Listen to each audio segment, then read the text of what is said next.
Udah ngerekam belum ya? Oke. Assalamualaikum warahmatullahi wabarakatuh. Perkenalkan nama saya.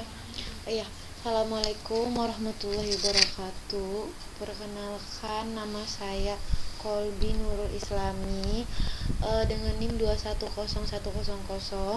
Di sini saya ingin mempresentasikan skala tugas dari Pak Roy, skala happiness yang saya kerjakan. Ini untuk ininya. Nah, untuk definisi sendiri, menurut Martin Seligman, kebahagiaan atau happiness adalah suatu konsep yang mengacu pada bentuk emosi dan aktivitas positif yang dirasakan individu. Kebahagiaan dalam pandangan Seligman ini tidak hanya sekedar melibatkan perasaan positif, tapi juga mencangkup keterlibatan aktif dalam berbagai aktivitas yang memberikan makna dan tujuan hidup serta pencapaian yang memuaskan. Dengan demikian, kebahagiaan menurut Seligman itu dia kayak melibatkan aspek positif baik secara aktivitas emosional, jadi nggak hanya terbatas pada perasaan semata. Lalu untuk variabel, jadi untuk variabel yang diukur adalah adalah kebahagiaan ya yang saya gunakan.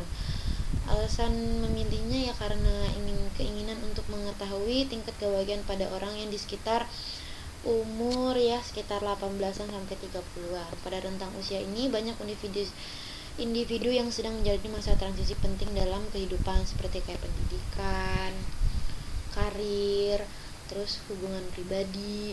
Memahami tingkat kebahagiaan mereka dapat memberikan wawasan berharga tentang faktor-faktor yang mempengaruhi kesejahteraan pada teman-teman ya.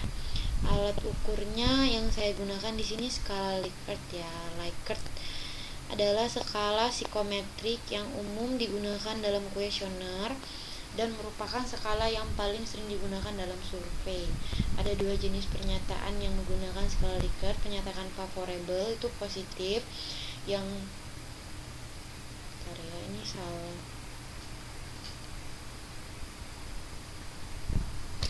Ini happiness.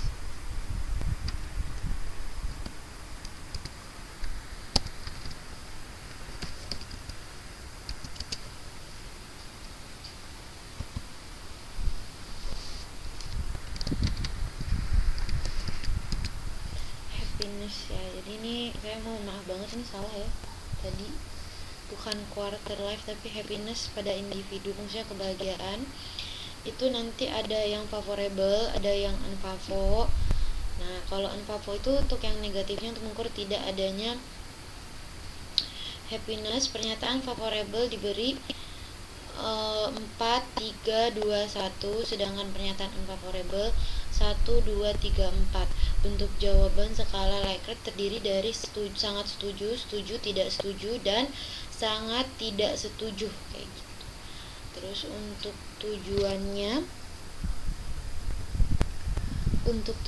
sendiri itu pertama untuk mengetahui kebahagiaan pada individu berusia 18 sampai 30. Terus kedua, subjek dari penelitian ini adalah laki-laki sama perempuan, itu rentang usia 18 sampai 30 tahun.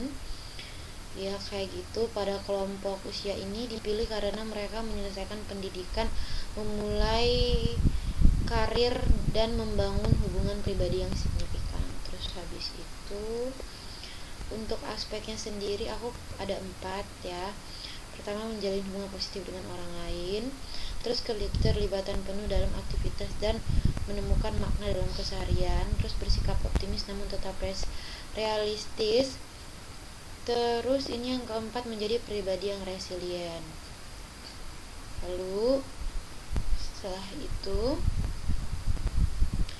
hasil skala happiness sendiri itu ada hasil uji reliabilitas. Data skala motivasi menunjukkan koefisien alfa sebesar 0,889. Handling menunjukkan bahwa tingkat reliabilitas skala tersebut adalah 88,9%, yang berarti bahwa skala tersebut memiliki reliabilitas tinggi. Terus dari hasil analisis item skala kebahagiaan sebanyak 28 item yang diuji cobakan dengan menggunakan koefisien korelasi item, total itu harus lebih besar daripada 0,3.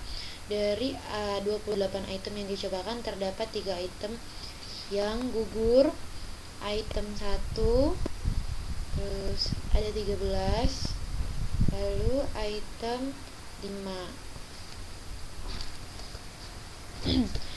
Sedangkan item yang sahih itu ada 2, 3, 4, 6, 7, 8, 9, 10, 11, 12, 14, 15, 16, 17, 18, 19, 20, 21, 22, 23, 24, 25, 26, 27, 28. Nah, dalam penelitian ini kami menggunakan uji normalitas untuk menentukan apakah data distribusi dari alat ukur ini berdistribusi normal. Dua metode statistik digunakan itu uji Kormolov dan uji Shapiro-Wilk. Jadi untuk hasilnya sendiri itu kita datanya berdistribusi normal ya teman-teman ya. Datanya berdistribusi normal seperti yang tadi ya, 0,08. Terus ini kalau untuk hasilnya, deskripsi penelitiannya sendiri, ini untuk skor maksimalnya itu 1-4. Terus jumlah itemnya itu ada 28 ya. Untuk skor tingginya sendiri kita ada di 112. Ini 112.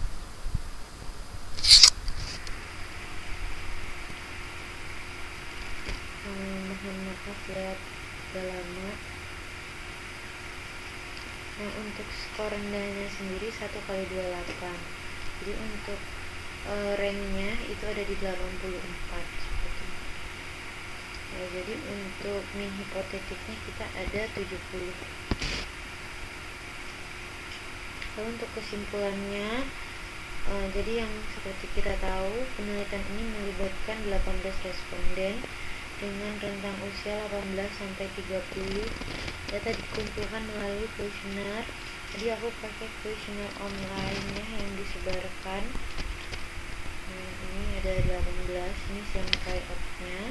Kalau yang sesudah tryout itu ada sekitar 31 orang dengan jumlah item 25 ya yang setelah gugur kayak gitu. Jadi untuk faktor-faktor yang saya gunakan tadi, yang tadi ada 4 faktor,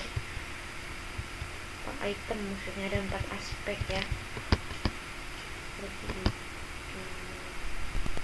Habis itu udah, terima kasih.